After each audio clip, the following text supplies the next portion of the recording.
Hi, my name is Jim Brule, and I'm here to share another story with you. Some of the stories you've heard here are sweet, some of them are challenging, some are about obstacles overcome. This one is a story about transformation, about a transformation of my life that was bittersweet. But it's a transformation that's lasted with me in ways I never would have expected. To set the stage, this happened almost 20 years ago. Now, I live in upstate New York. I live in a rural part of the state. And at the time, I was subbing as the temporary rabbi for a congregation that lives about 100 miles from my home. This is a very traditional Jewish congregation in the sense that they observed the strict laws of the Sabbath, which meant that between sundown on Friday and sundown on Saturday, no electrical things were used. There were no telephones used. This was long before the advent of cell phones. And it was a very, very peaceful time, but one where you were cut off from the rest of the world by intent to make a special world on the Sabbath. And so every Friday afternoon, I would drive up the 100 miles, arriving there in plenty of time for dinner beforehand, and then begin services and retire to a small house that they set aside for the rabbi, where I would live until evening on Saturday. And generally, I would drive back Sunday morning, drive back the 100 miles.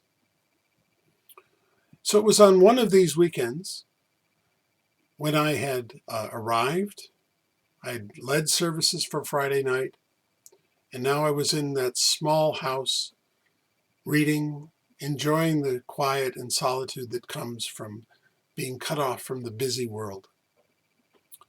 About 11 o'clock at night, just as I was preparing to go to sleep, there was a knock on the door. It was very unusual.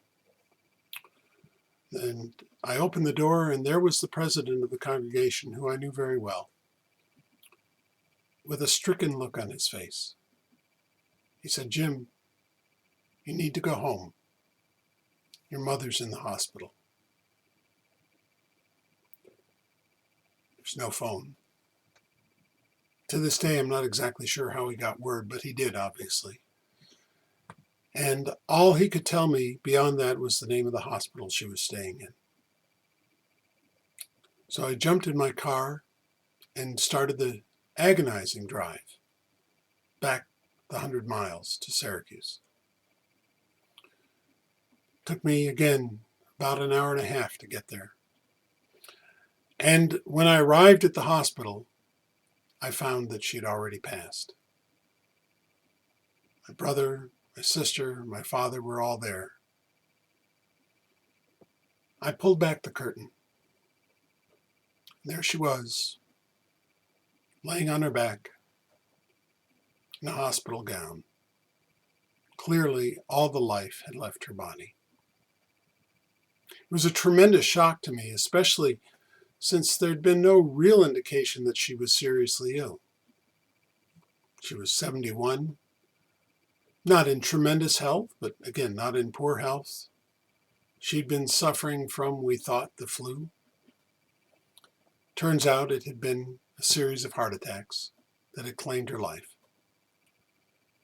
Fortunately for her, she died in her sleep. But that wasn't on my mind as I sat in the chair next to the hospital bed and took her cold hand in mine and reached over to kiss her forehead. It was a moment I had not prepared for in any way. I was 45 at the time. The moment lingered, and then it was over. Pulled back the curtain and sat and wept with my family. Over the days that followed, we prepared for the funeral. I gave one of the eulogies, which was a very difficult thing to do, but I needed to do it, and I think it served her well. And then this strange thing happened. Somewhat strange because she told me it had happened to her with her mother.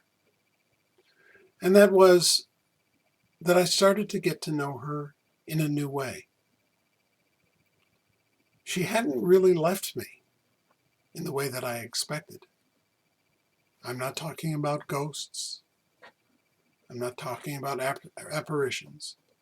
But somehow her spirit lived on and took on a new quality of relationship with me.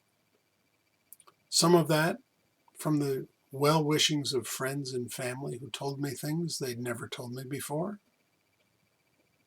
But others, I think, just from realizing that just as she was now mortal in a way that no one in our family had been before, so was I. And I began to confront that inevitability. A little younger, perhaps, than most, but old enough to appreciate it. Ever since that day, I have many reminders of my mother and how she's still in my life. In particular, whenever the geese fly overhead at the beginning of the fall, I feel a twinge. She was tremendously saddened when the geese would appear overhead because it meant that the autumn was ending, that winter was nigh, and that soon we'd be in for the many months of winter that upstate New York experiences. And so now when the geese fly over my head and I hear them honking on their way south, there's a bittersweet memory of my mother that returns. I know that she'd endured many winters, as have I. And in some ways we endure a winter of closeness that's left us, and yet it's always present. So while I don't have any answers, I do know that I've learned more about this woman who was so important to me in ways I never would have expected. And for each of you who may have lost or may be facing the loss of a loved one, I offer you perhaps this little bit of hope that indeed, not only do they live on, but the relationship grows in ways unexpected and bittersweet. Thanks for listening.